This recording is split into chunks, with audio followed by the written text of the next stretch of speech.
So hello दोस्तों, स्वागत है आपका फिर से एक नए वीडियो में। और आज हम बात करेंगे तुलसीदास की कहानी के बारे में। लेकिन उससे पहले अगर आप हमारे चैनल पर नए आए तो चैनल को जरूर सब्सक्राइब करें और वीडियो को भी लाइक करें। तो चलिए शुरू करते हैं। तुलसीदास एक महान भारतीय कवि और दार्शनिक थे। उन्होंने रामचरितमानस की रचयिता की थी, जो अब तक के लिखे गए सबसे महान महाकाव्यों में से एक है। तुलसीदास जी का पूरा नाम गोस्वामी तुलसीदास था और उनका जन्म 1532 ईस्वी भारत में मुगल सम्राट के अकबर के शासनकाल में उत्तर प्रदेश में हुआ था। तुलसीदास जन्म से ब्राह्मण थे और इनको वाल्मीकि ऋषि, जिन्होंने संस्कृत में रामायण की रचना की थी, उनका अवतार माना जाता है। यद्यपि तुलसीदास का बचपन गरीबी और कष्ट से गुजरा था।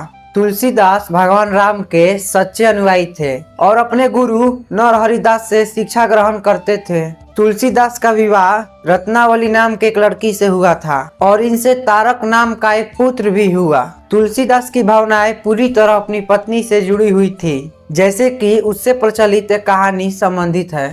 वो अपनी पत्नी से इतना प्यार करते थे कि वो अपने ससुराल में पत्नी के बगल में घर लेकर रहने लगे।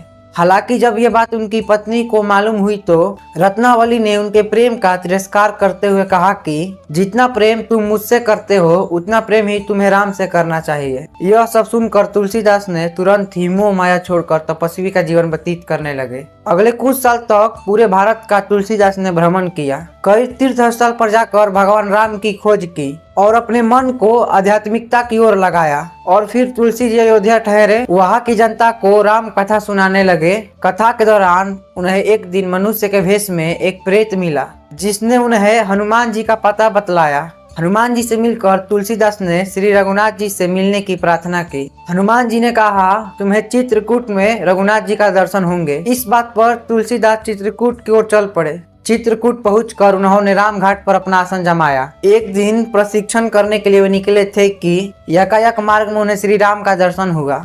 उन्होंने देखा कि दो बड़े ही सुंदर राजकुमार घोड़े पर बैठकर धनुष बाण हाथ में लेकर जा रहे थे। तुलसीदास उन्हें देखकर आकर्षित तो हुए, लेकिन उन्हें पहचान ना सके। तभी पीछे से हनुमान जी ने आकर जब सारा भेद बताया तो वे पश्चाताप करने लगे। इस पर हनुमान जी ने सांत्वना दी और कहा, प्रातः काल फिर दर्शन होंगे। 1907 की मौनी अमावस्या को बुधवार के दिन उनके सामने भगवान श्री राम जी पुनः प्रकट हुए। उन्होंने बालक रूप में आकर तुलसीदास से कहा कि बाबा, हमें चंदन चाहिए, क्या आप हमें चंदन दे सकते हैं? हनुमान जी ने सोचा कहीं वे इस बार भी धोखा ना खा जाए, इसलिए उन्होंने तोता का रूप धर कर ये दुआ कहा। चित्रकूट की घाट पर भई संतन की भीड़, तुलसीदास चंदन घिसे तिलक देते रघुवीर। तुलसीदास भगवान श्री राम की उस अद्भुत छवि को निहार कर अपने शरीर की सुख दुख ही भूल गए। अंतोगत्वा भगवान ने स्वयं ही अपने हाथ से चंदन लेकर अपने तथा तुलसीदास के मस्तक पर लगाया और अंतर ध्यान हो गए। उसी वक्त तुलसीदास ने अवधी भाषा में रामायण की रचना की, जो उस वक्त बोले जाने वाली लोगों की सामान्य भाषा थी। गोस्वामी तुलसीदास की रचनाओं की मुगल शासक अकबर और जहांगीर ने प्रशंसा की थी और अंततः 1623 में तुलसीदास जब 91 वर्ष के थे, पवित्र शहर बनारस में परलोक सिधार गए। तो आज का वीडियो आपको कैसा लगा आप कमेंट बता सकते हैं और अगली वीडियो को किस महापुरुष पे चाहिए ये भी आप बता सकते हैं।